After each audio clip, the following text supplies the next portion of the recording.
Okay, so we've seen what the TDD cycle looks like. We'll see it in action shortly. But firstly, why TDD? What benefits can it give us? So firstly, TDD is a proactive approach to software quality. This is as opposed to a reactive approach, which tends to be the default behaviour in a lot of organisations. So you may be writing a few tests after you've written your application code, if you've got time, if the schedule isn't too tight, or you may only be writing tests after your test department or your customer even has found a bug, or maybe you're only writing tests when bugs are found in the system, or maybe you're doing a bit of both, but also spending a lot of time debugging the system.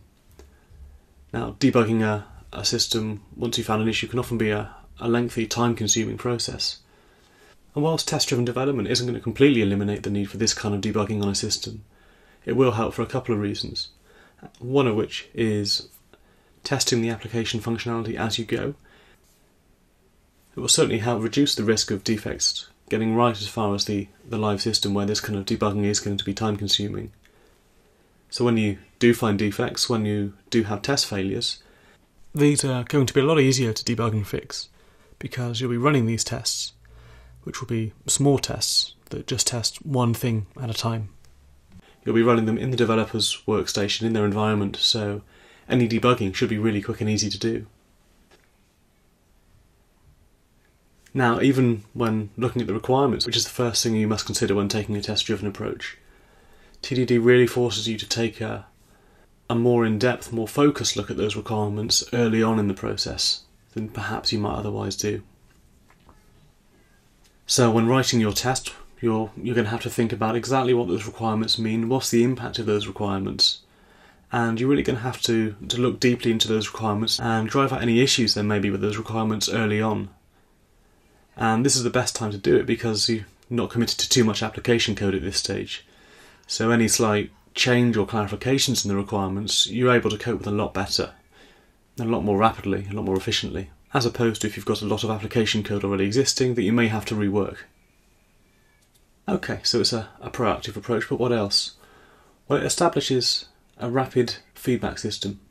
And what you'll be doing with TDD, you'll be focusing on problems one small step at a time, trying to add a whole bunch of features or a whole piece of functionality incrementally in stages. Now, this can be good for a few reasons. Firstly, it's actually really motivating to see tests fail, pass, to get a feeling for building up good quality functionality one step at a time. It also makes it easier to deal with distractions. I mean, writing the code is typically only part of what a software developer may do in any given day. Depending on the process, depending on what else you're involved in, you're going to be distracted for a whole bunch of reasons. Could be helping colleagues out with problems, could be planning meetings, other meetings, code review, design review, estimation sessions, etc. But all things that distract you from actually writing that application code. But following a test-driven approach where you're really focusing on small sets of changes, it makes it a lot easier to pick up where you left off if you're just dealing with a smaller, better defined set of changes, compared to dealing with large, complicated change sets over a number of files. So typically you'd either have a test that fails that you need to make pass, you'll be refactoring some code, or you need to move on to the next piece of functionality, so writing a new test. Another benefit of this rapid, repeated development cycle is that it really helps when working within a development team. So you'll be forced to develop your changes gradually, incrementally, over time, as we said, rather than as one big, massive change set. So in a team setting, you can actually be checking in your changes, checking in small changes frequently, thus enabling other developers in the team to work alongside you, to build on top of that functionality that you're putting in place. There's nothing worse than being in a position where you're in a development team, you're looking to advance this feature, but you're actually blocked because of someone sitting on a large change set that's almost ready but not quite yet. But in actual fact, if they're checking in frequently, then you could be in a position to develop your functionality on top of what they've already provided and tested, so you know what that functionality is capable of. Another thing TDD provides is it really places value on refactoring. So we've said it's red, green refactor, so write test, write application code, then refactor. To be honest, I'd expect around half of the time to be spent in that cycle to be spent refactoring. You might say that sounds extreme, what was so wrong with the previous implementation? But it's really important to focus on refactoring, to address any code issues, no matter how minor it might seem, early on at the time. There's nothing worse than delaying that, deferring that. So if you do that, it makes it more likely you'll end up in a situation where maybe the design wasn't quite as good as it could be, but it was passable. You let it stay there. Then gradually over time you start to patch around a few issues, but there's no real time to do the refactoring it needs. The problem with that is, as time goes on, it's going to get worse and worse, so you'll end up at a point where you do have to refactor. You can't work around these issues anymore, but the cost of refactoring then is huge. It's going to be a large-scale refactor. It's going to take you quite a lot of time to implement. Whilst you're doing that refactor, you'll still have other team members trying to add functionality too, and that refactor is going to be risky. It's going to be high risk because it's such a wide-reaching change. So placing value on refactoring early, refactoring often, is really going to help avoid those kind of costly, high-risk situations. And it means you'll have a system that is much easier to maintain and to add changes to as well.